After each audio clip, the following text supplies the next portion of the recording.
Hey guys, it's that time of the year. It's Thanksgiving, Christmas, turkey time.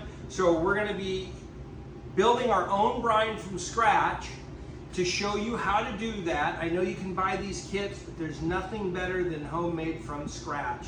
Very simple. So we're just going to talk about some key ingredients that we use. So in here, we've put some water in this stock pot, which we'll put this turkey in.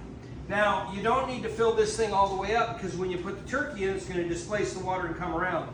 So I've done about 1/4 of this stock pot, and when I set that turkey in, it'll come all the way around it, and it should fill, that turkey should displace enough that that's going to get the brine where we want it.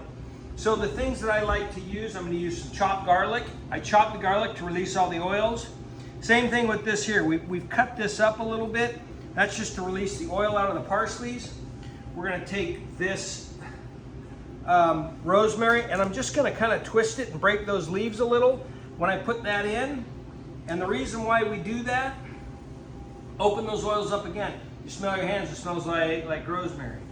We're going to cut and squeeze some oranges, some lemons, and we're going to chop some apples up. We're going to put that apple in there. That's going to add some sugar, some citric acid for penetration, an onion for some flavor. We're going to put some nutty rub and, of course, salt in a brine. Now, traditional brines for curing meats, you typically put enough salt in the water until a raw egg or a potato floats. Once that thing floats, that's the perfect amount for preserving. We're not preserving, we're going for flavor. So we're going to use less salt so we don't overpower this. And that's just kind of a judgment call. I'll probably use maybe a 1/2 cup of salt, 1/4 to 1/2 cup of salt on this. I'll add the nutty rub, that'll give us some of this. This has got all the spices in it that I want in there to add flavor. And then we'll add all of this stuff in, and we'll put that turkey in there. We'll let that brine for up to 48 hours, say. We'll pull it out, we'll pat dry it, we'll nutty rub it, we'll put it on the pellet grill, and it will turn out absolutely delicious. Now, one thing you want to remember when you do this is, when you're done, you want to save all this stuff when you pull that brine out. Because what you're going to do is you're going to take and you're going to cut all this up into chunks.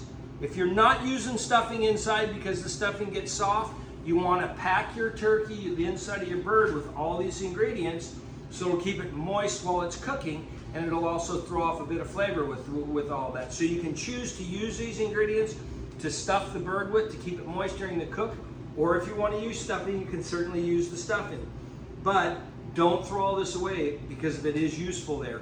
The other thing is that you can also use all these ingredients if you save them after Thanksgiving's done.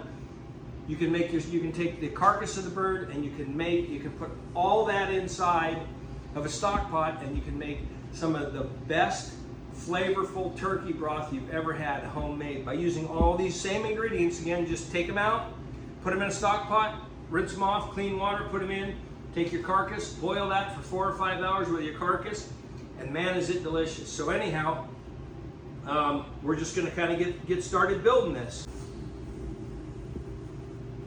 About 1/4 cup. How's that, huh? Same thing with the nutty rub. The nutty wood, not so exact method. Same amount. I'm just going to put that in there. That's going to add a bit of flavor on that. We've diced our lemons, our oranges, our apples, and our onions. We're just going to take and we're just going to squeeze. You're just going to squeeze this in there to get those juices out. Now the citric acid and the sugar in the lemon and the orange is just going to add really good flavor. And you're going to go ahead, when you mix this brine, you'll taste it and you'll add more sugar or more spices that you want. You can add whatever flavor profiles you want to this.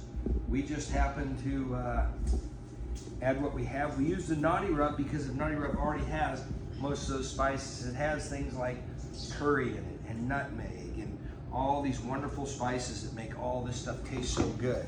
So it's already in there, you don't got to worry about it. We're just going to dump all that in. Now, one thing that we did is we took all this and we bent it up so we got all the oils released on it.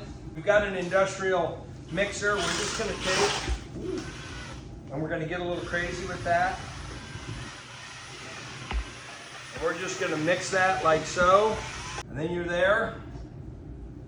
Okay, so we've got our turkey drained. We've got our giblet package out. Now we're just going to go ahead and We're just gonna drop that guy in there and see how that displaced, that water displaced. It was only about a quarter full. That thing's displaced, that turkey's 100% submerged in this brine.